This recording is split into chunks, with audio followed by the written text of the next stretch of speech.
क्या आप जानते हैं कि एक टॉप बैंक के सीईओ ने ₹5.2 करोड़ के शेयर बेच डाले और अगले ही दिन बैंक में ₹3,000 करोड़ का घोटाला सामने आया? हेलो फ्रेंड्स, मैं सोहेल और स्वागत है आपका शेयर समाचार में, जहां हम लाते हैं स्टॉक मार्केट की सबसे बड़ी कहानियां आसान भाषा में। 2025 का सबसे बड़ा बैंकिंग स्कैंडल और उसका नाम है इंडसइंड बैंक। मई 28 को सेबी ने एक तगड़ा झटका दिया। इंडसइंड बैंक के फॉर्मर सीईओ सुमंत कथपालिया और 4 सीनियर एग्जीक्यूटिव्स को सीधे सिक्योरिटीज मार्केट से बैन कर दिया गया। रीजन? इनसाइडर ट्रेडिंग, यानी ऐसे समय पर शेयर बेचना जब आपके पास ऐसी जानकारी हो जो आम इन्वेस्टर्स को नहीं पता। सेबी की इंटरिम ऑर्डर में खुलासा हुआ कि इन टॉप एग्जीक्यूटिव्स ने दिसंबर 2024 से लेकर मार्च 2025 के बीच ₹19.7 करोड़ के शेयर्स बेचे, ठीक उस अकाउंटिंग मिसमैच के पब्लिक होने से पहले जिससे बैंक को ₹3,400 करोड़ का झटका लगा। इमेजिन कीजिए, बैंक की इंटरनल रिपोर्ट्स में दिसंबर से पता था कि डेरिवेटिव्स पोर्टफोलियो में भारी गड़बड़ है, लेकिन ये जानकारी एक्सचेंजेस को मार्च तक नहीं दी गई और इस गैप का फायदा उठाकर इन लोगों ने अपने शेयर्स बेच दिए। सेबी के मुताबिक सिर्फ कथपालिया ने ₹5.2 करोड़ के शेयर्स बेचे, वहीं डेप्यूटी सीईओ अरुण खुराना ने ₹14.3 करोड़ वर्थ की होल्डिंग्स निकाली। एसईबी ने इन सभी की डीमैट होल्डिंग्स और बैंक अकाउंट्स फ्रीज कर दिए हैं।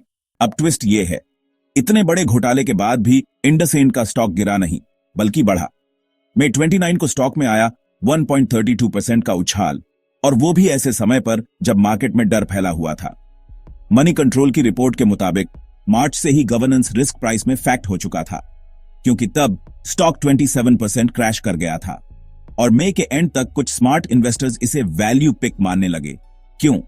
क्योंकि इंडसइंड अभी ट्रेड कर रहा है पीई रेशियो ऑफ जस्ट 8.37 पर, जो कि पूरे प्राइवेट बैंकिंग सेक्टर में लोएस्ट है, जबकि एवरेज पीई है 18.2।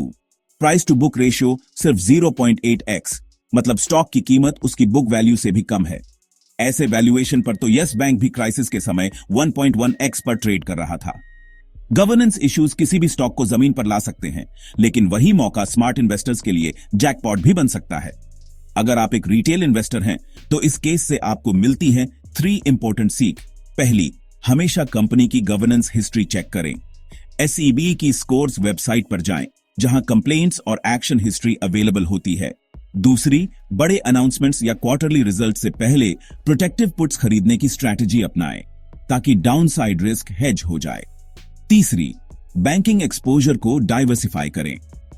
इंडसइंड जैसी प्राइवेट बैंक से कुछ एलोकेशन पीएसयू बैंक्स की तरफ शिफ्ट करना आज के माहौल में एक बैलेंस्ड स्टेप हो सकता है।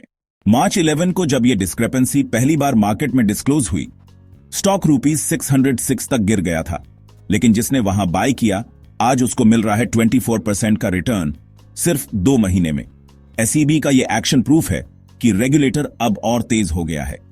45 दिनों में इंटरिम ऑर्डर आ गया, जो पहले कई महीनों में भी नहीं होता था।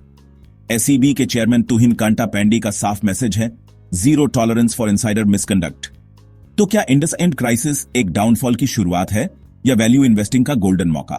आप क्या सोचते हैं? क्या आप अभी इंडसइंड में इन्वेस्ट करेंगे? नीचे कमेंट्स में बताएं, और टॉप 3 स्टॉक्स पर मैं अगली वीडियो में डीप एनालिसिस लाऊंगा। Thanks for watching. Don't forget to subscribe and join our community. Link in bio.